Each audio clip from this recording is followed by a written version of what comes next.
Le Mali a frappé un grand coup à la tête des organisations terroristes qui ensanglantent le Sahel en général et notre terre bénie du Mali en particulier. Malien Aouniché, le président Assimi Goïta et ses compagnons ont mené, dans la localité de Tinzaouaten, une opération militaire éminemment bénéfique. Bienvenue dans l'analyse politique du professeur et président de l'Institut de l'Afrique des Libertés, le docteur Franklin Niamsi. N'hésitez pas à aimer la vidéo et la partager avec vos amis. C'est parti. Pourquoi est-ce que je voudrais vous en parler ce soir? Non pas parce que je suis surpris de l'efficacité de l'armée malienne. Sous le président Assimi Goïta, l'armée malienne est redevenue la maîtresse du territoire national malien. C'est elle la force la plus crainte du territoire national malien. Pourquoi? Parce que le président Assimi Goïta et ses compagnons ont tiré les leçons de la nature réelle de la déstabilisation qu'ils subissaient.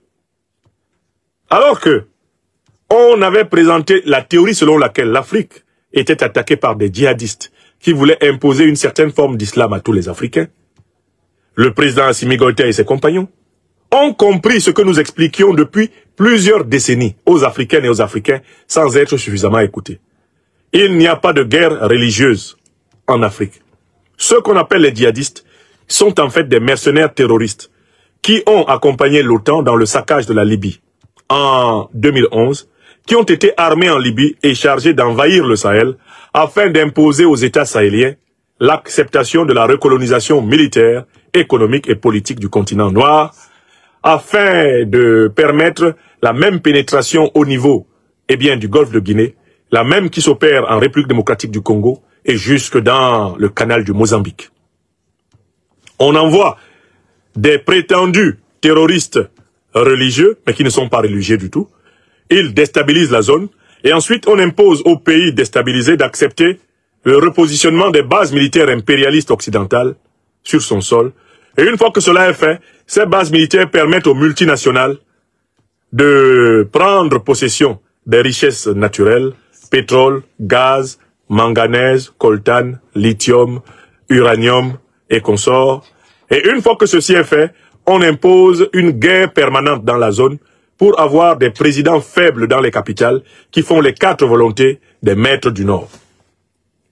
Ce plan qui a été conçu dans les plus hautes officines de l'OTAN est désormais banalement connu par la paysanne africaine, par l'Africain du marché, par même le Wotrotigui, le pousseur. Ce banal plan est connu maintenant de tout Africain qui a un tant soit peu de culture politique à travers les réseaux sociaux d'information. Le président Assimi Goïta et ses compagnons ont changé la doctrine. Ils ont dit: nous au Mali, nous ne combattrons plus jamais les terroristes en nous appuyant sur les puissances qui les ont fait venir. Quelles sont les puissances qui ont fait venir les terroristes? Les puissances qui ont bombardé la Libye pendant 6 mois, armé Al-Qaïda et l'État islamique, qu'elles avaient créé au Moyen-Orient. Ces puissances sont les puissances de l'OTAN. Nous au Mali, on ne combattra plus les terroristes en s'appuyant sur l'OTAN. C'est ce qui a été décidé au Mali. Et voilà le changement. Voilà le shift de la lutte antiterroriste au Mali. À partir de là, le Mali s'est mis à engranger des succès et il a suscité l'admiration du peuple et des élites du Burkina Faso, du peuple et des élites du Niger et de tous les peuples et bientôt de toutes les élites africaines qui, comme on le voit au Tchad, comme on le verra ailleurs, sont en train de procéder au démantèlement des mercenaires terroristes et à la rupture des alliances qui aliènent.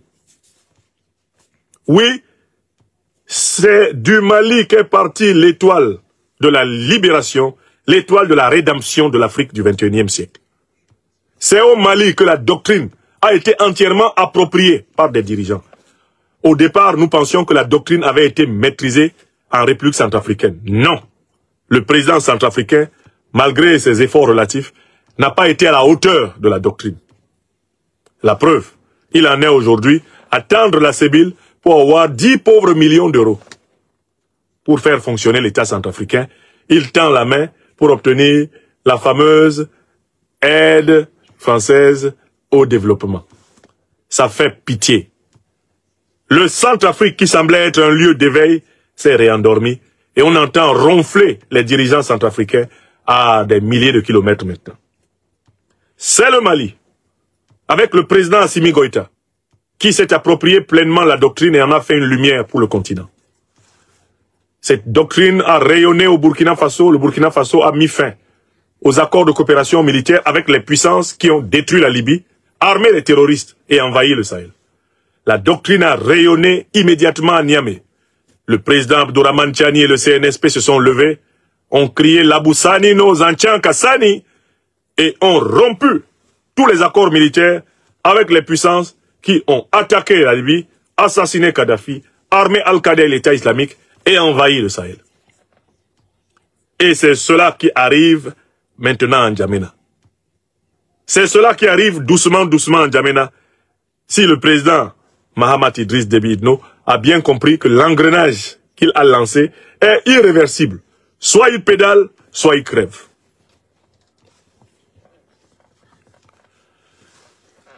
Alors, face à cette difficulté, les impérialistes ont décidé de changer de stratégie.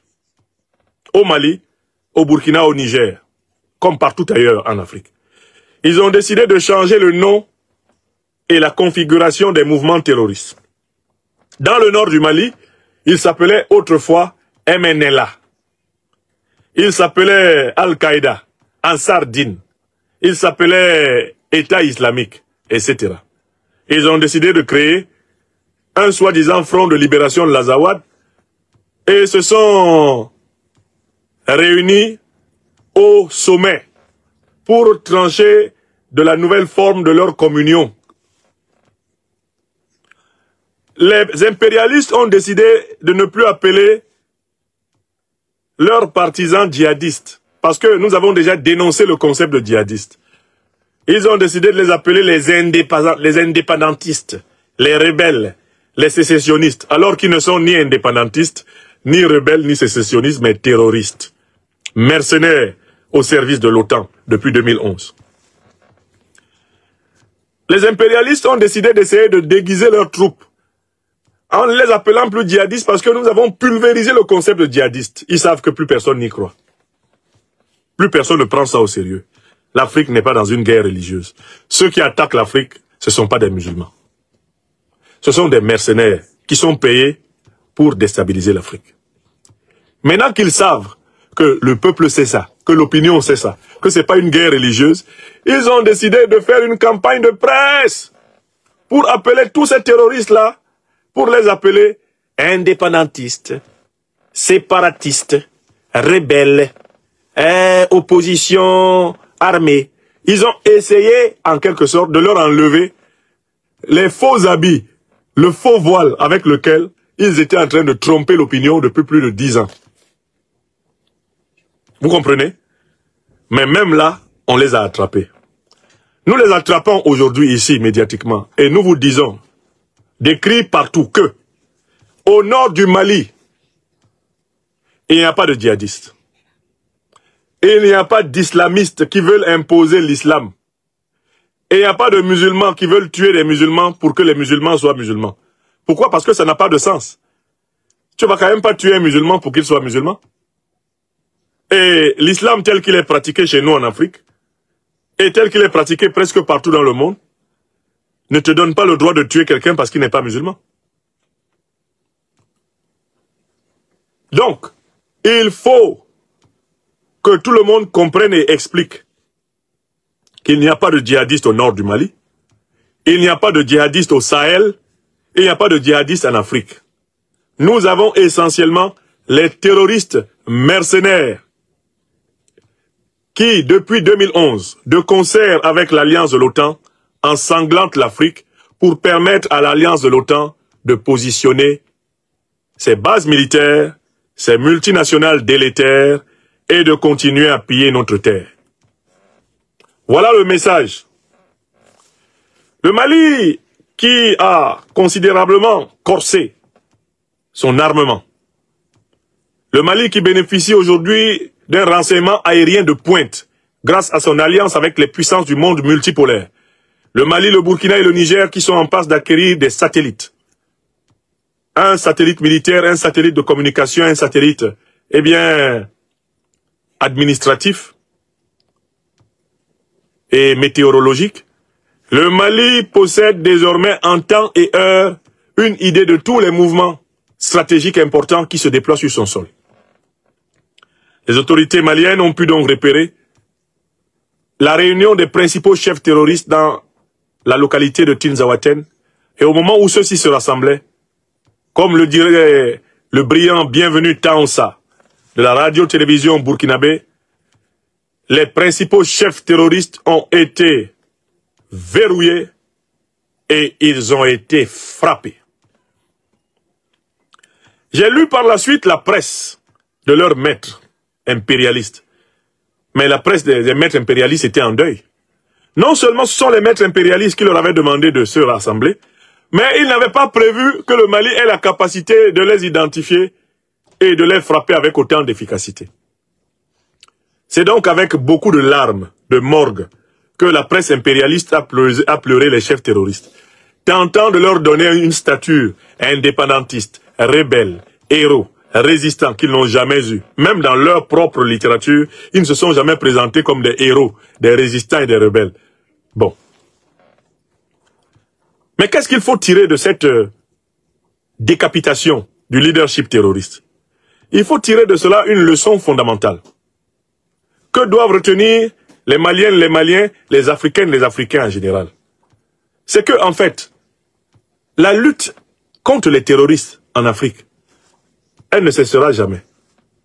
Parce que le terrorisme sera constamment utilisé par les puissances impérialistes pour nous attaquer en Afrique. Et il faut que les Africains intègrent comme étant une donnée de leur vie quotidienne la lutte contre le terrorisme. Le terrorisme, c'est le refuge des puissances incapables d'attaquer frontalement l'Afrique. Le terrorisme, c'est le déguisement de la lâcheté du néocolonialisme et de l'impérialisme qui ont perdu leur position régalienne. Lorsque le néocolonialisme et l'impérialisme ont leur base à l'intérieur des terres africaines, ils organisent la déstabilisation de l'intérieur. Ils peuvent entretenir des groupes de l'intérieur qui fragilisent en permanence l'État africain. Mais quand ils sont expulsés hors du territoire africain, il leur faut constituer autour des territoires d'où ils ont été expulsés des poches et des organisations terroristes. Et il faut que les Africains sachent que cela sera le cas pendant plusieurs décennies. On peut mettre fin aux groupes terroristes, mais on ne peut pas mettre fin au terrorisme. Je recommence. Il faut qu'on intègre cela. On peut mettre fin aux groupes terroristes, mais on ne peut pas mettre fin au terrorisme. Parce que le terrorisme est un mécanisme utilisé de très longue date par les puissances impérialistes et néocolonialistes et par les régimes despotiques quand ils sont en difficulté. Il faut prévoir que l'on continuera à utiliser le terrorisme contre l'Afrique. Il faut donc bâtir nos États de telle façon qu'ils soient capables d'affronter ce péril au quotidien. Le péril en question ne disparaîtra jamais. Il faut que les Africains intègrent cela comme une donnée de leur vie quotidienne. Il y a un proverbe africain qui dit que qui veut le miel doit accepter la piqûre des abeilles. Si nous, Africaines, Africains, voulons la paix en Afrique, nous devons mener en permanence la lutte antiterroriste. La lutte antiterroriste n'est pas un système d'opération ponctuelle, passagère, provisoire. La lutte antiterroriste, c'est le destin quotidien des peuples africains épris de souveraineté, de liberté, de dignité, de paix et de sécurité. Il en sera ainsi tout le temps, tant que la terre sera terre. La raison en est que l'Afrique est le continent le plus riche de l'humanité. Elle sera donc toujours convoitée. Elle sera donc toujours l'objet de tentatives de prédation. Les peuples des continents pauvres de la planète n'auront de cesse de chercher à déstabiliser l'Afrique et par conséquent à la terroriser. Voilà pourquoi certains d'entre eux, dans une villa de l'Union européenne à Niamey, avaient écrit une devise qui doit être notée dans l'esprit des Africains comme étant la structure du monde non africain envers l'Afrique. La devise dit « La paix on peut l'éviter. On peut éviter la paix. Voilà le mot d'ordre des grandes puissances impérialistes et néocolonialistes de cette planète concernant l'Afrique. Quand elles regardent l'Afrique, ces puissances, elles ne songent qu'à éviter la paix en Afrique. Parce qu'une Afrique en paix signifie une Afrique prospère pour elle-même, une Afrique souveraine, une Afrique puissante, et cela suppose une Europe qui ne domine plus l'Afrique, une Amérique qui ne domine plus l'Afrique, une Asie qui ne domine plus l'Afrique. Cela suppose une Afrique puissante et respectée dans le concert des nations de la Terre. De l'Afrique puissante, l'Amérique ne veut pas, l'Europe ne veut pas, l'Asie ne veut pas. Ce sont les Africaines et les Africains qui doivent vouloir la puissance africaine et s'en donner les moyens. Il n'y aura pas de cadeau. Nous devons construire la puissance africaine. Et cela dans un combat quotidien, dans une lutte de tous les instants. Cela doit devenir un trait de la civilisation africaine. Une civilisation qui tient d'une main la truelle pour construire et de l'autre l'épée pour se défendre. Une civilisation qui tient d'une main la truelle pour construire et de l'autre l'épée pour se défendre. L'Afrique a pendant trop longtemps tenu la truelle et sur l'autre main, elle tenait une branche d'olivier. On ne peut pas protéger ce qu'on construit si d'une main on a la truelle et de l'autre une branche d'olivier. Car la branche d'olivier n'empêche pas de casser ce que tu construis. Dans la main droite, la truelle pour construire, pour bâtir, pour préparer l'avenir des générations. Dans la main gauche, l'épée pour défendre ce qui nous appartient. Pour défendre, la paix et la sécurité continentale. C'est dans cette mentalité que l'Africain d'aujourd'hui et de demain doivent être élevés. Une mentalité constructive et combative. Écrivez ça. Une mentalité constructive et combative. Écrivez ça. Une mentalité constructive et combative. Voilà ce qu'on doit donner comme base, dans le regard que l'Africain dresse sur le monde. Il doit construire et combattre. Voilà sur ce sujet ce que je voulais dire. Je tiens à saluer les forces armées maliennes, les FAMA, pour cette victoire éclatante. Et je sais qu'il y en aura d'autres.